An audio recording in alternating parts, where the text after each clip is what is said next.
Oi, gente, tudo bom? Nessa videoaula, vamos iniciar então o nosso novo assunto da terceira unidade, que é Roma Antiga. A civilização romana foi formada por diferentes povos, entre eles os nativos da região da Península Itálica, os lígures, e também pelos que migraram para lá ao longo dos séculos. No século X a.C., os lígures ocupavam o norte da Península Itálica. Já a região central foi habitada por povos de diversas origens, entre os quais se destacavam os italiotas, latinos, sabinos e sanitas. Além deles, havia ao sul gregos e cartagineses, que fundaram colônias e disputavam o domínio das rotas comerciais no mar Mediterrâneo. Bom, segundo pesquisas históricas, a cidade de Roma foi fundada em 753 a.C., às margens do rio Tibre, com a unificação de aldeias latinas e sabinas. Por ser uma região bastante atraente para a agricultura por causa do solo fértil, para a navegação pelo rio Tibre e Mar Tirreno e pelo relevo montanhoso que auxiliava na defesa das aldeias, ela recebeu os povos gregos durante o período de expansão deles, que foi entre 50 e 500 a.C., e os povos etruscos, que conquistaram Roma em 600 a.C. e dominaram a região até 509 a.C. Segundo a tradição romana, Roma teve 7 reis, dos quais os 4 primeiros eram de origem latina ou sabina e os últimos 3 eram etruscos. Naquele período, os reis eram considerados governantes supremos. O monarca tinha poderes militares, podia escolher e nomear pessoas para cargos públicos, controlava a elaboração e a execução das leis e era uma autoridade religiosa, considerado um mediador dos deuses. O rei era auxiliado por 2 grupos políticos, o Senado e a Assembleia Curiata. O Senado era formado por patrícios com mais de 60 anos, que tinham o poder de eleger os reis e vetar as propostas feitas pelos monarcas. A Assembleia Curiata era formada por patrícios de diferentes origens e tinha função consultiva, ou seja, apenas de consulta, e não tinha direito a veto. Assim como em outras civilizações da antiguidade, a sociedade romana na antiguidade tinha uma organização social desigual e com pouca mobilidade.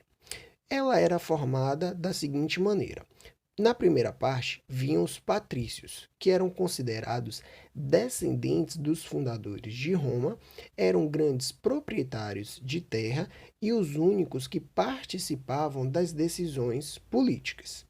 Logo depois dos patrícios, nós tínhamos os chamados clientes, que eram plebeus que viviam sob a proteção física, econômica e jurídica de um patrício, ao qual eles deviam fidelidade e respeito e para quem eles trabalhavam. Logo abaixo dos clientes, nós tínhamos os plebeus, homens livres que formavam a grande massa de trabalhadores, como agricultores, artesãos, comerciantes e pequenos proprietários. Os plebeus não tinham direito à participação política. E logo abaixo dos plebeus, nós tínhamos os escravizados, que eram plebeus endividados e prisioneiros de guerra. Não tinham direitos políticos e eram considerados patrimoniais. Bom, ainda em termos de origens para contar a história de Roma, nós vimos então nessa primeira parte as origens históricas e que são comprovadas de maneira mais científica em relação à fundação de Roma. Porém, assim como a cultura grega, Roma também desfruta da parte mitológica, ou seja, a lenda romana antiga contava sobre a fundação da cidade que os irmãos gêmeos, filhos do deus Marte, ou seja, o deus da guerra, e da rainha Sílvia, eles foram condenados por um tirano, que era um governante opressor, que ordenou que eles dois fossem atirados no rio Tibre para se afogar. Os irmãos foram salvos por uma loba que ouviu o choro dos bebês e passou então a cuidar deles como se fosse uma mãe. De filhotes, lobinhos, é claro. Mais tarde, pastores adotaram os meninos e deram os nomes de Remo e Rômulo. Adultos, os dois rapazes fundaram então a cidade. Mas quem deveria ser o rei? Bom, a lenda romana conta que Rômulo assassinou Remo e se tornou rei da cidade que levava o seu nome, Roma.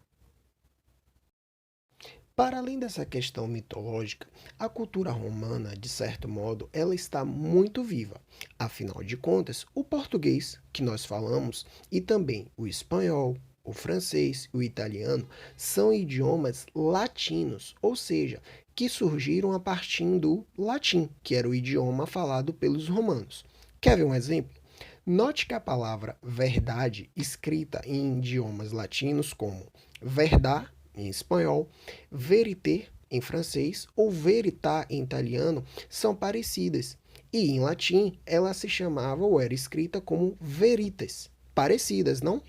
Em inglês, verdade é truth. Diferente, mas até no inglês existem palavras derivadas do latim, como excellent, global, action, que são parecido com as nossas em português.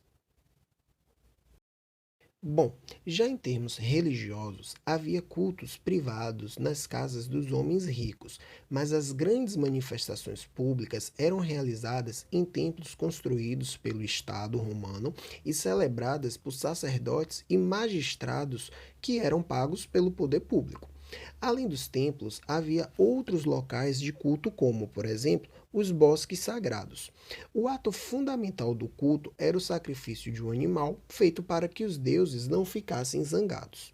Os romanos eram abertos às religiões estrangeiras, ou seja, de outros povos. O caso mais famoso dessa assimilação religiosa, ou seja, dessa mistura, digamos assim, foi o dos deuses gregos. É por isso que se fala em mitologia greco-romana. Veja só, o Zeus grego, na verdade, é o Júpiter romano. E assim, Afrodite é Vênus, Ares é Marte, Hermes é Mercúrio, Hades é Plutão, Poseidon é Netuno, Atenas é Minerva, Dionísio é Baco, Artemisa é Diana, Hera é Juno, Cronos, que era o deus grego do tempo, é Saturno romano, e Apolo é o único deus grego que manteve o nome de Apolo entre os próprios romanos. Na época do Império, por exemplo, essas crenças começaram a ser substituídas por novas religiões vindas de regiões dominadas pelos romanos na Ásia, como os cultos a Ísis, Mitra e Cibele. As autoridades romanas toleravam as religiões estrangeiras, mas alguns cultos foram interditados. Por exemplo, as festas de Baco, que era o deus do vinho, dos prazeres, da loucura, foram proibidas porque terminavam em desordens públicas, como brigas, quebradeiras. O culto de Ísis, que veio do Egito, também foi atacado pelo Estado porque seus seguidores faziam cultos secretos, o que poderia ser potencialmente perigoso. Bom, ainda em termos de sociedade, em Roma, as mulheres das classes altas não participavam da vida política, mas tinham autonomia para andar em público. Acompanhavam os maridos nos teatros, nas festas e nos espetáculos de gladiadores. Algumas tinham até uma certa educação, com professores gregos. De modo geral, tinham um pouco mais de liberdade do que as mulheres da nobreza grega. O divórcio era até permitido por lei.